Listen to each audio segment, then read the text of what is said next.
100 Days Quiet Time 3월 18일 금요일 큐티를 시작합니다. 들려드리는 이야기입니다. 가난 때문에 학교를 제대로 다니지 못했던 어떤 사람이 역 앞에서 핫도그를 팔았습니다. 그의 핫도그는 맛이 좋아 사람들에게 인기가 있었고 그에게 큰 수입을 가져다 주었습니다.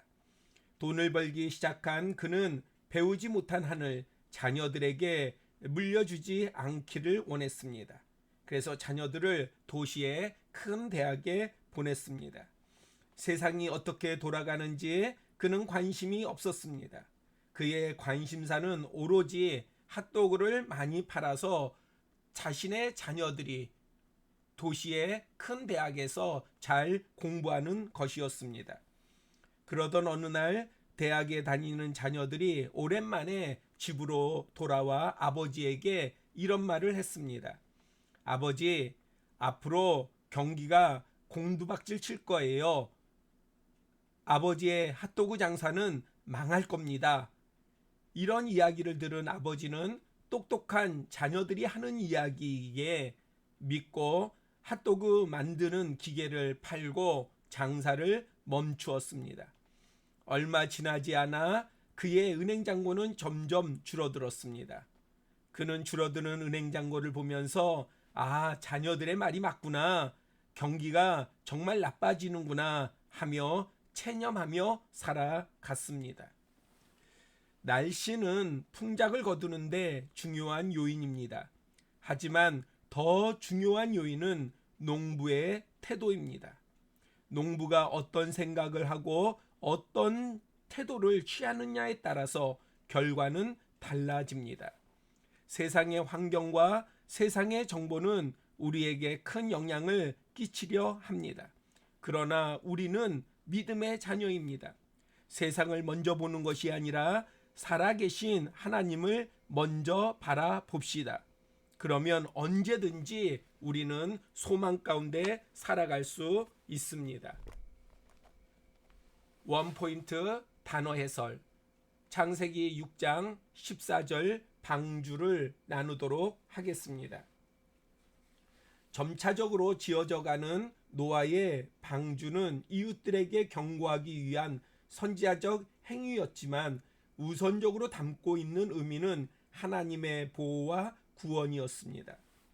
노아가 만든 방주는 거대한 구조물이었는데 그것은 하나님께서 의인이요 당세의 완전한 자, 당대의 선한 한 인물에게 맡기신 사명의 중대함을 상징하는 것이었습니다.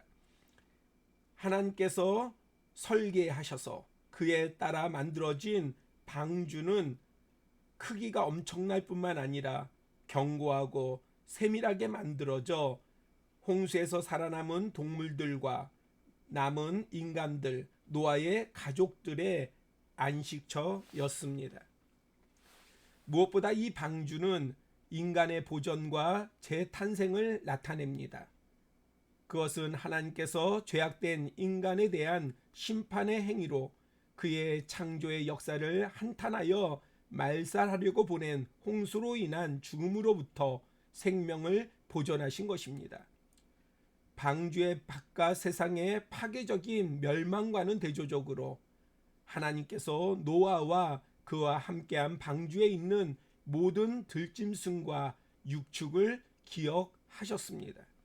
방주는 하나님의 피조물을 향하신 자비의 대상으로 나타납니다. 세상은 언제나 하나님의 심판 앞에 있습니다. 하나님께서는 오늘도 그분의 신실한 자녀들을 통하여 하나님의 자비와 긍휼의 구원의 방주를 준비하기를 원하십니다. 함께 기도하기를 원합니다. 나라가 분열되지 아니하고 한마음으로 어려운 시국을 이겨나가길 기도합시다. 이 땅의 전쟁과 환난, 기근과 재난이 속히 종결되고 주님의 평화가 가득한 세상이 되길 기도합시다. 환경과 상황이 어떠하든 믿음의 지체들이 구원의 사명을 잘 감당하기를 위해 기도합시다. 다음 세대에 우리 자녀의 세대가 주님의 말씀과 은혜 안에서 잘 성장하고 존귀하게 세워지기를 위해 기도합시다. 오늘도 하나님의 신실한 자녀답게 세상의 구원의 방주를 이루며 살아가는 우리 모두가 되기를 축복합니다.